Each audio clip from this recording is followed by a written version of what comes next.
La réponse à la question sur le piège principal, c'est laisser se développer un foyer. C'est ne pas être en veille.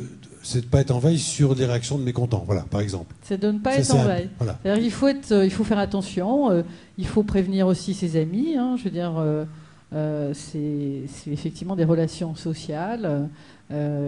Mais bon, ce que je disais tout à l'heure, c'est que tout ça, c'est encore très très nouveau. On voit bien que l'évolution va vite. On dit que depuis que le web existe, que les choses vont 8 fois plus vite.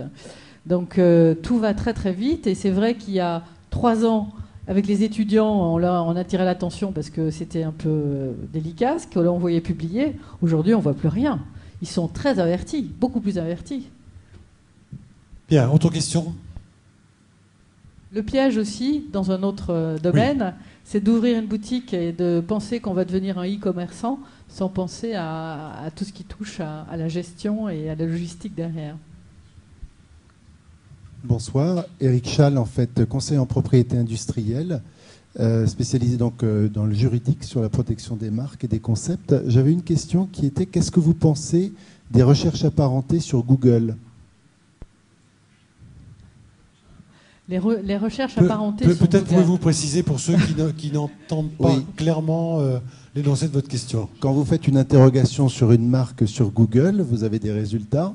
Et quand vous allez en fait tout en bas, il y a une mention qui est mise, recherche apparentée, et Google en fait vous drive sur d'autres marques. Mais c'est peut-être à vous que je devrais poser la question, parce que vous êtes plus spécialiste que moi dans ce domaine. Non, mais moi j'ai une idée d'un point de vue juridique, mais la question elle était plus sur l'aspect marketing. Sur l'aspect marketing, de toute façon, ce dont j'ai parlé tout à l'heure et cette stratégie d'influence, il est clair qu'une marque est exposée.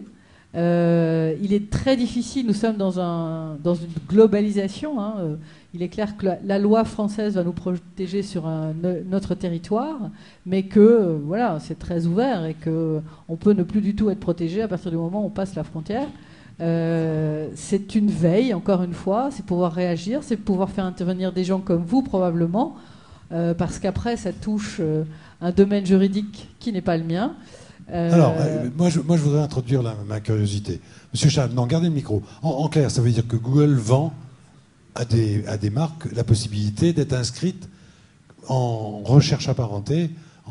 Dès qu'on appelle quelqu'un qui est dans leur champ de marché de concurrence, ils peuvent se positionner via ce moyen-là, c'est ça ? En fait, c'est un peu plus vicieux que ça. C'est encore plus vicieux que ça, c'est déjà pas mal ça quand même. C'est-à-dire que Google ne vend pas en fait les recherches apparentées. Ils ne le donnent pas. Hein.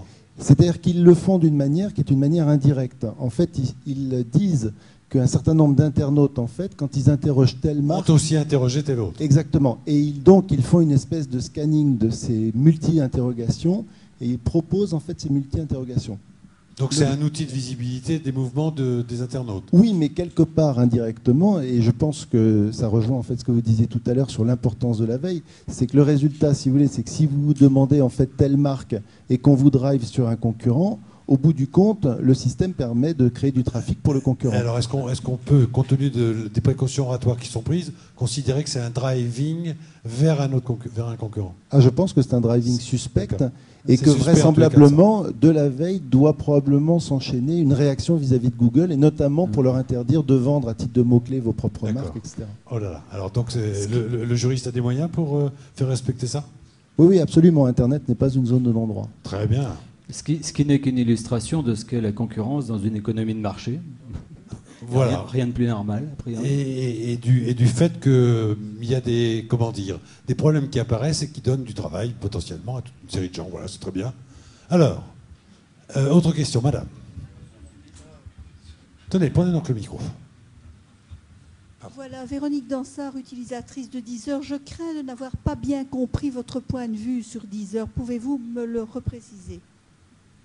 Alors, c'était pas précisément un point de vue, mais c'était un exemple d'un système qui n'est plus rentable et où se pose la question de qu'est-ce qu'on fait après le jour où... Comment ? Plus rentable pour qui ? Alors justement, c'est la question. Je fais un petit historique par rapport à Deezer parce que j'avais fait cette étude de cas à titre personnel, mais En fait, Deezer, ce qui s'est passé, c'est qu'il propose d'écouter du son gratuitement à tous les utilisateurs et en reversant ces sous-là aux artistes. Donc il a un peu solutionné le problème de la propriété de la musique sur Internet, et la preuve, ça marche et il a plein d'utilisateurs. Et aujourd'hui, ça fonctionne très très bien parce qu'il y a plein d'utilisateurs. Sauf qu'aujourd'hui, la pub ne suffit plus à financer le site. Donc ce qui se passe, c'est soit il ferme, soit il fait plus de pubs, mais les utilisateurs n'en veulent pas plus de pubs parce qu'il y a un moment donné, c'est plus possible. Et où il fait payer les utilisateurs. Mais le problème du Web 2, c'est qu'à partir du moment où c'est gratuit, les utilisateurs ils veulent plus payer. Donc, il n'est plus rentable pour les actionnaires qui sont au-dessus. Sauf qu'aujourd'hui, le modèle, en fait, plus il sera rentable, moins le succès va diminuer parce que les utilisateurs ne viendront plus. Donc c'est vraiment l'opposition complète avec le système économique actuel, quoi. Comment ? Qui sont les actionnaires ? Alors ça, les actionnaires, je sais pas qui sont les actionnaires, mais aujourd'hui la question se pose, c'est que parce qu'il n'est pas rentable, Deezer, par contre il emploie beaucoup de personnes, parce que je sais pas, il doit être une bonne quarantaine de personnes chez Deezer, qui sont tous bien payés, mais effectivement, à la fin de l'année, le résultat, les actionnaires, alors je sais pas quels sont les actionnaires, mais en tout cas, ils sont obligés de rajouter tous les ans pour... Ok, visiblement vous avez envie d'échanger avec Félix, donc vous allez pouvoir le faire tout à l'heure, parce qu'on va avoir une autre séquence. Est-ce qu'il y a une dernière question que vous voudriez leur poser ? Oui, à vous. Juste pour avoir plus d'informations sur votre vision du 3.0, il y avait 2 mots, vous avez énoncé 3D et sémantique. Est-ce que vous pouvez me dire un tout petit peu plus ? Alors là, c'est franchement pas tout à fait ma partie. Le sémantique, c'est tout le travail qui est fait aujourd'hui sur le découpage. Alors, je vous avoue que là, c'est pas mon domaine de spécialisation. C'est lié au sens de oui, requête. Oui, bien sûr, au sens des requêtes, pour essayer d'avoir des requêtes de plus en plus pertinentes. C'est-à-dire que ça va transiter. L'association. Ouais. Il faut savoir que depuis seulement, je sais pas, 4-5 mois, on peut déposer des noms de domaine avec des caractères qui ne sont pas nos caractères, donc tous les caractères asiatiques, chinois, japonais et ainsi de suite. Donc cette notion de sémantique au niveau de Google, c'est des bases de données qui sont considérables. Donc pour réussir à trouver la réponse la plus pertinente possible quand vous faites une requête sur Google, il y a tout un travail qui est fait dans ce domaine-là. Alors, ça, c'est vraiment pas mon domaine de spécialisation. Je ne pourrais pas vous donner une réponse très pertinente. On pourrait dire très simplement, au premier stade, c'est que si les mots que vous utilisez ne trouvent pas finalement d'équivalent au terme de la recherche du moteur, c'est la signification que ces mots représentent qui va aller chercher d'autres mots, et pas seulement les mots utilisés. Voilà. Mais il y a aussi, quand on travaille justement, tout à l'heure a été évoqué le travail fait sur le référencement naturel. Quand on travaille sur le référencement naturel d'un site internet, on a des plateformes pour voir quels sont les mots tapés. Et Google associe aussi des mots à partir d'une thématique donnée. Ça permet de voir quel est le lien créé entre les deux, entre les différents univers. Et c'est un travail qui est important. Enfin, ce sont des sources d'informations importantes pour nous quand on travaille sur le référencement naturel d'un site internet. Puis il y avait une chose aussi sur la sémantique intéressante qui recouvre un peu notre secteur. Par exemple, si aujourd'hui on veut les vendre en Angleterre, l'aspect sémantique, comment on traduit le mot tableau végétal en anglais ? Parce qu'il n'existe pas en anglais pour l'instant. Donc la stratégie qui va se poser, c'est d'inventer le mot culturellement. Mais ça, la réponse, on a beau parler très bien anglais, faut aller demander directement, c'est culturel.